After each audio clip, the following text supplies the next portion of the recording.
Hey Village, welcome to our weekly recap. This week we're joined by Pastor Paul Choi. This past Sunday, Pastor Paul gave us a message with the title, Life Worthy of the Calling. And in his message, Pastor Paul, you expounded upon this idea of church membership. Now, I think for myself as a millennial and for some of our listeners, depending on the various church contexts we come from, membership may feel like an outdated term or process, especially in our age where denominations seem to be on the decline. Membership just doesn't make sense. But in and through your sermon, and hopefully in our recap today, we can unpack why membership. So for us at Village, Yes. Why membership? Yes, that's great.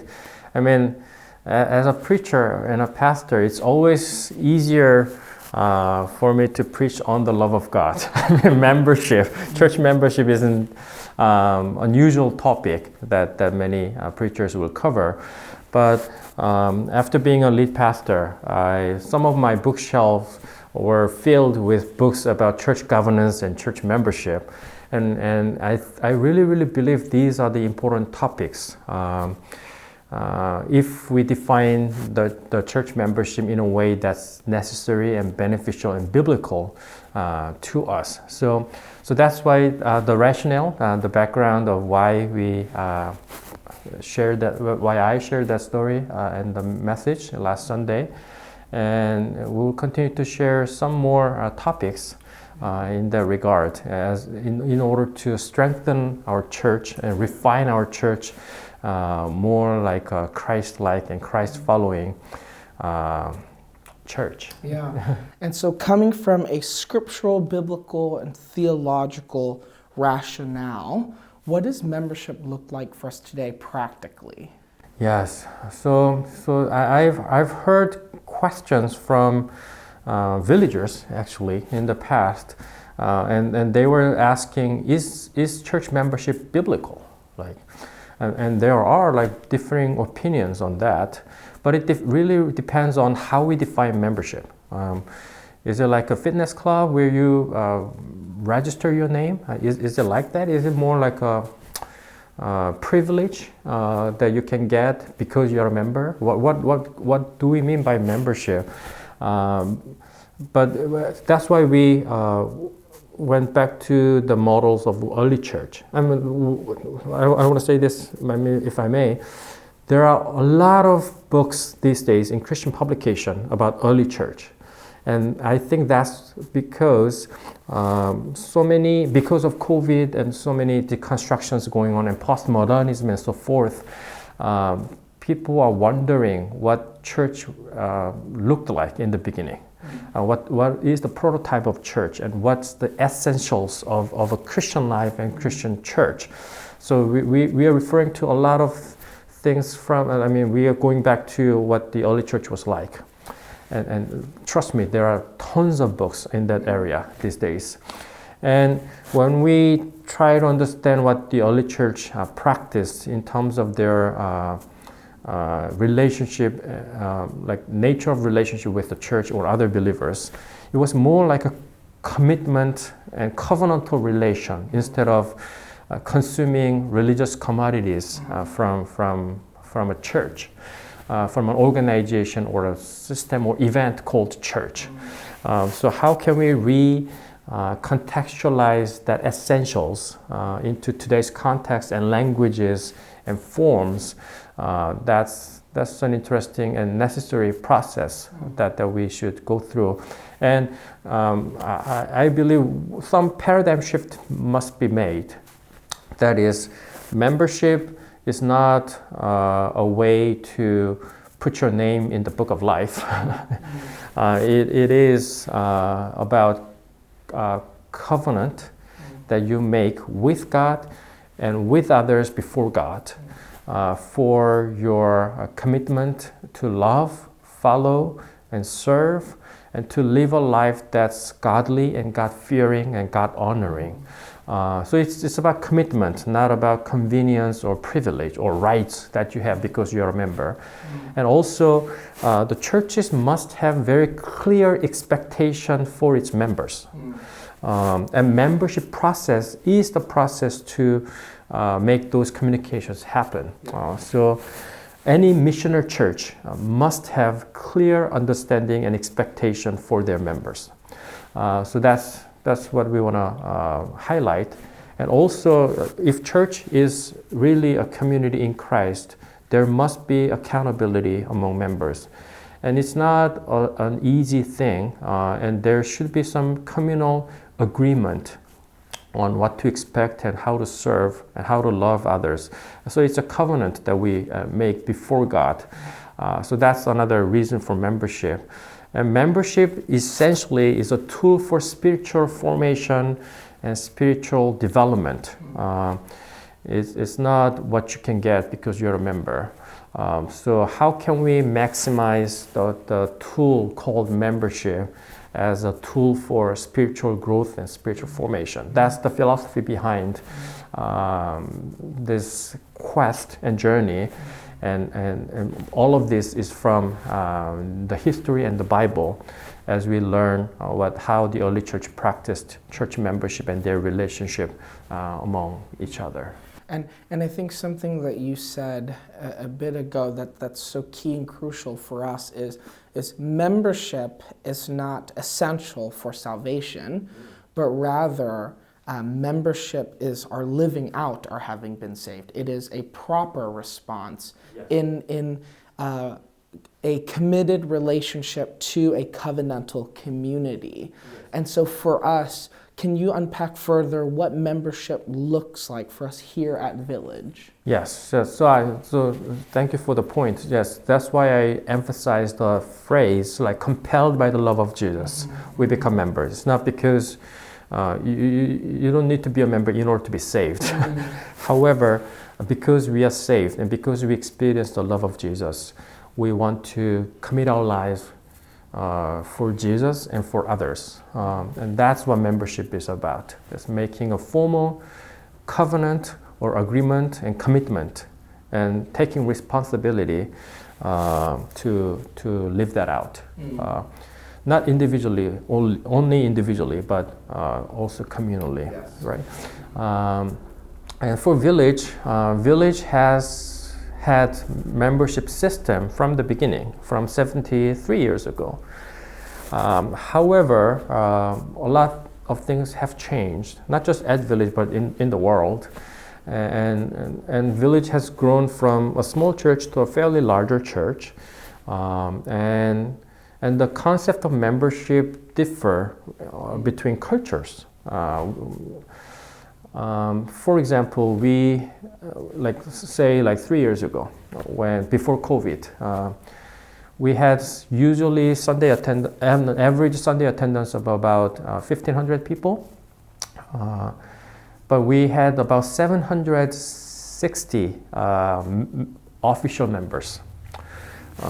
Now, as we went through the database renewal last year over the summer and the fall, we learned we had about 400 members who have officially gone through the process. But we have more than 1,000 attendees.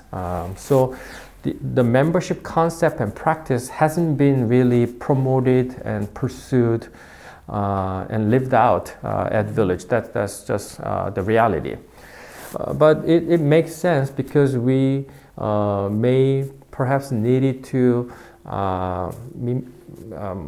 re-understand why this is necessary. So that's what we are doing. Why is it necessary?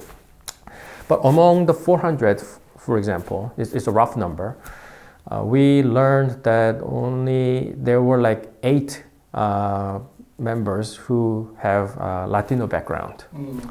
And we had less than 30 or 40 members who are from Korean background.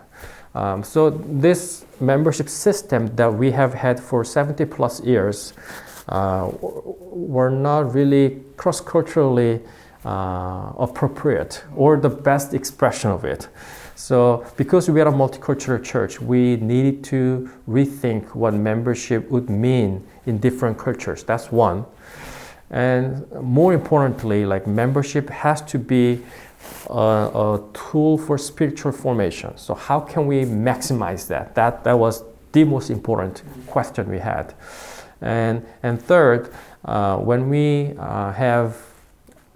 let me say the second point. Okay, like spiritual how can we best serve our congregation to keep moving forward and keep growing as a disciple of Jesus?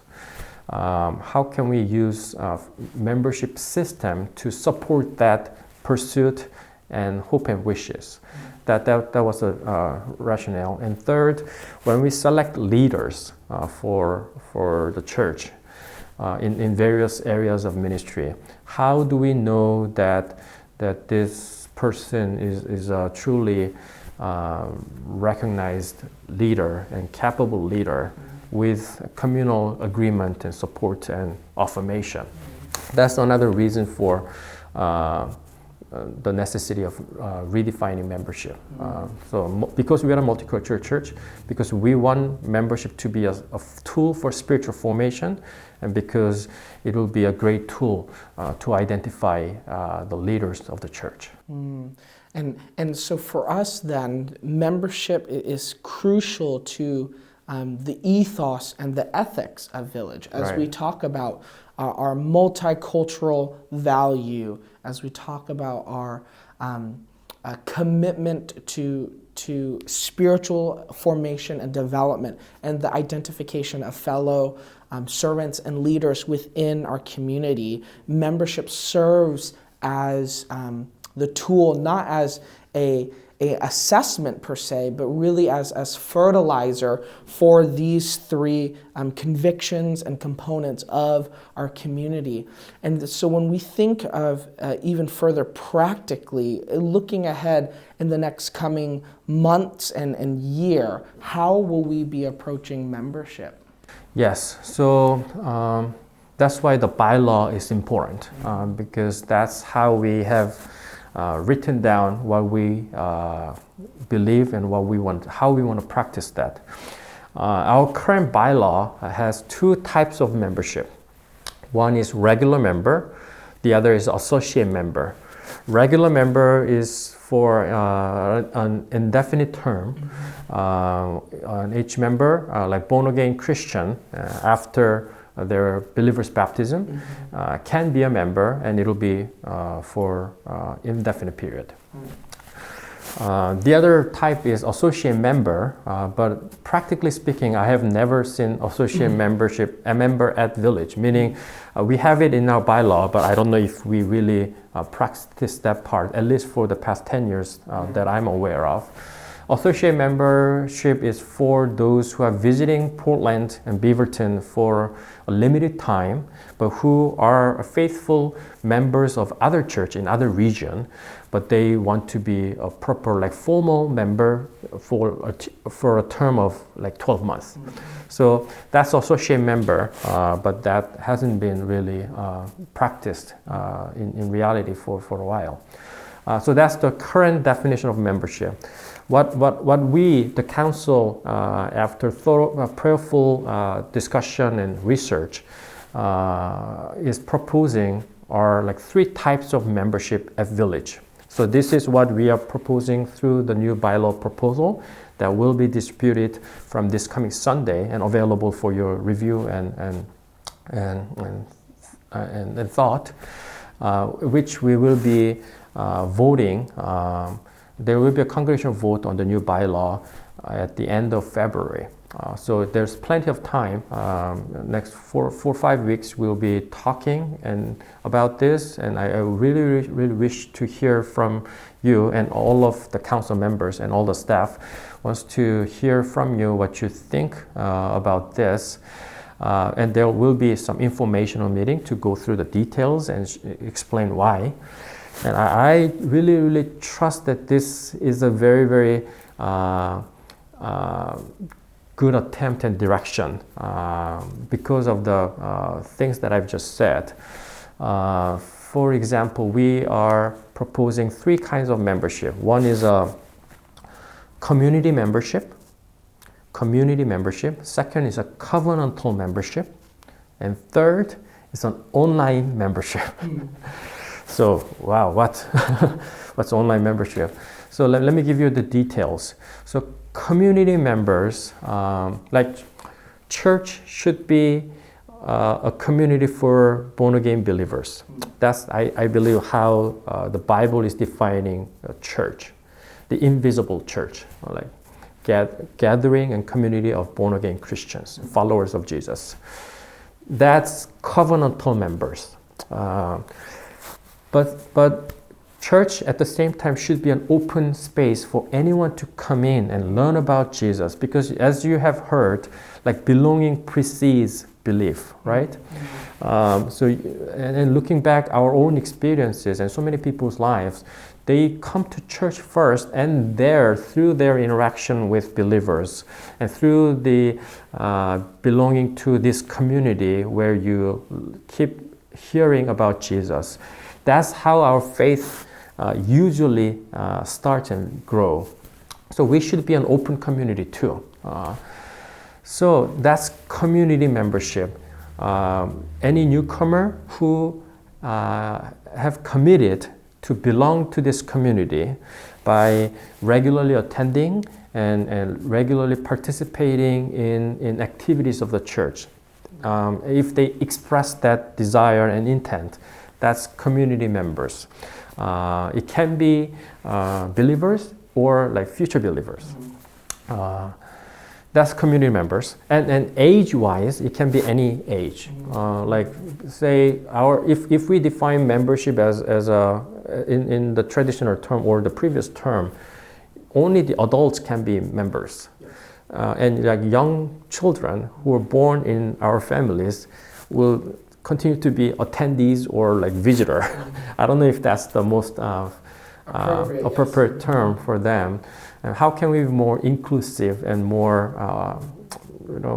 welcoming to the other ages?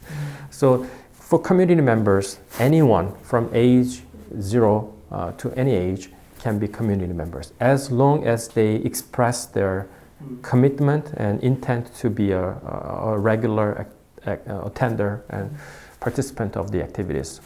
And it will be for indefinite term. Yeah. However, covenant members are the ones who have received Jesus as their Lord and Savior, and who are continually committing their life for Jesus and for the fellow believers, brothers and sisters. We learned while we were reassessing our database last year, we learned that there were like hundreds of people who registered as our members but never been attending, at least for the past many years. So how can we better serve our congregation to continually grow spiritually? So this is the tricky part. There may be some pushbacks from our congregation about this part, but please listen to this and examine this if this is a good way and tool. We want all of our covenanter members to renew their membership and covenant every year.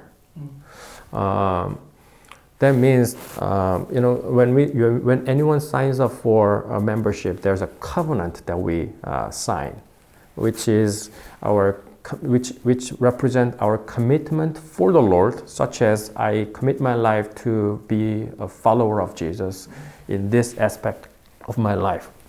These are the covenant with God and with one another and in the world. These are the categories of the covenant. We want all our covenanter members to reread the covenant every year and affirm and recommit their life to follow Jesus continually as a disciple of Jesus in this way.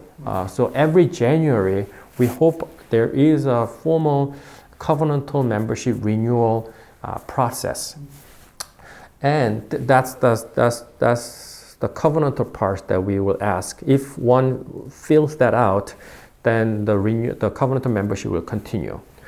There will be a grace period, meaning if someone didn't do it for 2 years, the council will call and ask if there was anything wrong, what the intent is, and how can they serve them. So the idea is not to eliminate people who don't renew. That's totally not the idea. It's how can we keep pursuing a Christ-like life, and how can church help that, and how can the leaders of the church help that. So that's covenantal membership, but that's the essential part, like mandatory part of the covenantal renewal. But there will be supplementary forms which ask specific questions.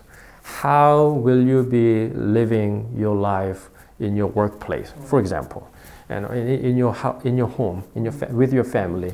And there will be some questionnaires that are supplementary, which you can think about and pray about and commit about. So that questionnaire can be either submitted to the church, then we'll keep the file and return the form back to the member in December, so that the covenantal members can review how they lived for the past 12 months. It's a self-assessment. No one's gonna check on you. I think that's too much. But it's a self-assessment so that you can really review how you have been growing as a Christian and what areas of life then might need some attention.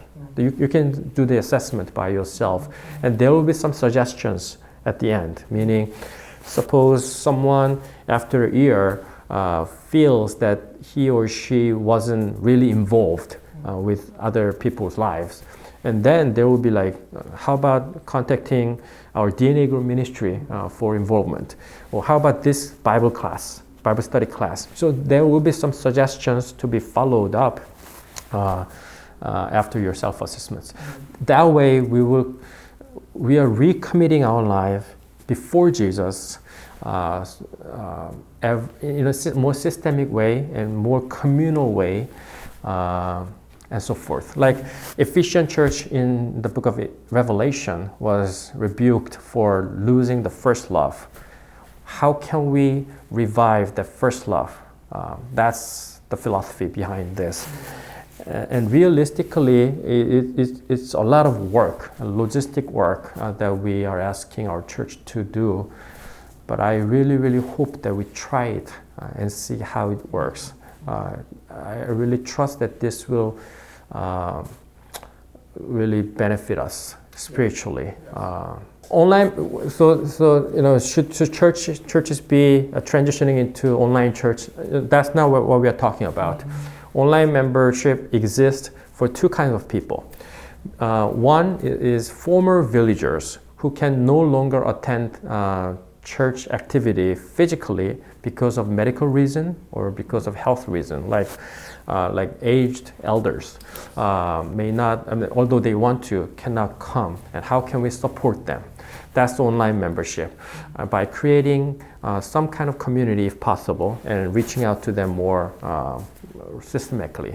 And the other is there are people who once visited village, were villagers but left and moved to other states or cities. They found it difficult to find a new church. So how can we help them transitioning into a new local church?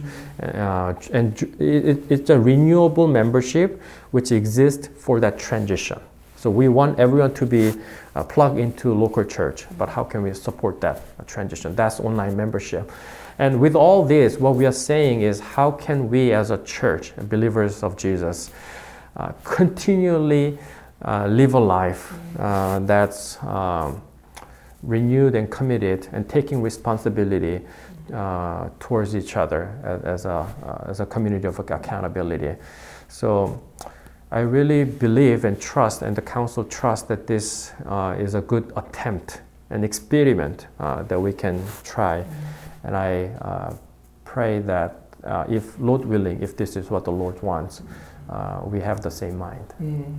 Thank you, Pastor Paul. So then, as you watch this recap episode, would you please assess and look at what levels of commitment that the Lord may be calling you to? We're so glad to be called to a life that's worthy of living. And so thank you so much for joining us for this episode of the recap, and we hope to see you on the next one. Bye-bye.